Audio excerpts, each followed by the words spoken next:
خوشبو بڑی خاندانی لے کر آتے ہیں. خوشبو کے بارے میں میری عادت ہے جیسے ہی ملی پارسل کر دی کسی اور کو, نہیں لگاتا. یہ خوشبو اچھی لاتے ہیں, ان کو میرے مزاج کا پتہ چل گیا ہے.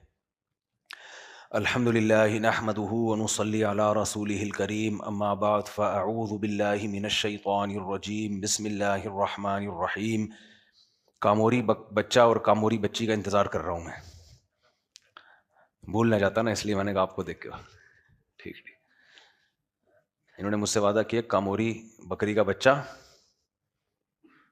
اور ایک کاموری بکری کی فیمیل بچی, تو بھول جاتے ہیں اس لیے یاد دلانا پڑتا ہے.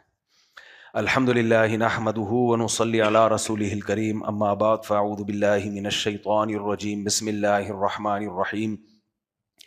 کلا انا خلقناہم مما یعلمون فلا اقسم برب المشارق والمغارب انا لقادرون. کئی ہفتوں سے سورہ معارج کی ان آیات پر درس چل رہا ہے. اللہ فرماتے ہیں ہم جانتے ہیں ہم نے انسان کو کس چیز سے بنایا. اس آیت پر میں بیان کئی ہفتوں سے کر رہا ہوں کہ اس آیت میں اللہ انسان کو اس کی اوقات یاد دلا رہے ہیں.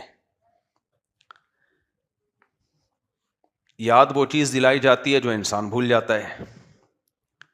تو اس سے پتہ چلتا ہے کہ ہم لوگ اپنی اوقات بھول چکے ہیں. اوقات یاد کیا دلائی ہے اللہ نے؟ سادہ لفظوں میں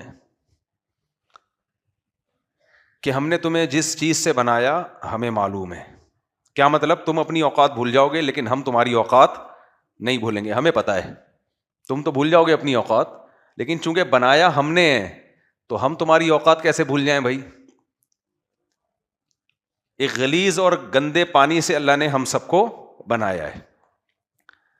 میں اکثر ایک بزرگ کا واقعہ سناتا ہوں نا. ایک بزرگ سے کسی بادشاہ نے بول دیا کہ وہ بزرگ بادشاہ کے سامنے کوئی حق بیان کر رہے ہوں گے, انہوں نے بول دیا تو نہیں جانتا میری اوقات کیا ہے, یعنی تو مجھے جانتا نہیں ہے, میں بادشاہ ہوں تو مجھے جانتا نہیں ہے.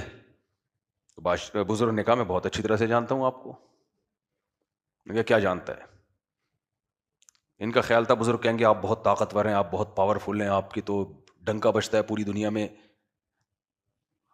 تو بادشاہ نے بولا کیا اوقات ہے؟ انہوں نے کہا بھائی ماضی بھی آپ کا پتہ ہے مجھے, آپ کا حال بھی پتہ ہے, آپ کا فیوچر بھی مجھے معلوم ہے. ماضی یہ کہ غلیظ پانی تھے, غلیظ جگہ سے نکلے, غلیظ جگہ پہ گئے اور حیض کے گندے خون سے بن کے غلیظ جگہ سے دنیا میں آئے. ان جگہوں سے آئے جہاں سے گندگی نکلتی ہے. ہماری انٹری بھی دنیا میں دیکھو کس راستے سے ہوئی ہے. کوئی بندہ امریکہ جا رہا ہو, کینیڈا جا رہا ہو یا پاکستان آ رہا ہو, دو طرح کی انٹریاں ہوتی ہیں. ایک عام سادہ لوگوں کی انٹری ہوتی ہے, آئے لائن میں لگے, ایسا ہی ہوتا ہے نا, لائن میں لگے, پاسپورٹ کی لائن میں, لمبی لائن میں, امیگریشن آفیسر نے ٹھپا لگایا, چل بھائی نکلو نکلو, اشارہ کر رہا ہوتا ہے جاؤ بھائی دوسروں کو بھی آنے دو. پھر آپ لیگیج کی وہ جو پٹی ہوتی ہے اس میں گھنٹوں کھڑے رہے, ٹیگ دیکھتے رہے ایک ایک کر کے کہ میرا ٹیگ اس میں کون سا ہے. اس کے بعد پھر آپ باہر آتے ہو, ٹیکسی پکڑی, رکشا پکڑا, جو بھی آپ نے. یہ بھی ایک اپنے ملک میں انٹری کا ایک طریقہ ہوتا ہے. ایک طریقہ تھوڑا وی آئی پی لوگوں کا ہوتا ہے, ان کو وی آئی پی پروٹوکول مل جاتا ہے.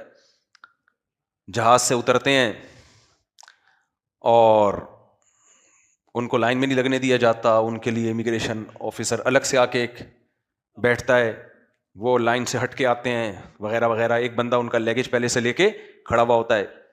اور ایک وی آئی پی طریقہ ہوتا ہے, گاڑی آتی ہے جہاز کے باہر لگتی ہے, آپ اسی گاڑی میں بیٹھتے ہیں, الگ سے امیگریشن کے لیے آپ کو. میں جب افریقہ گیا تو ہمارے دوستوں نے بڑا پروٹوکول دیا, اللہ ان کو جزائے خیر دے.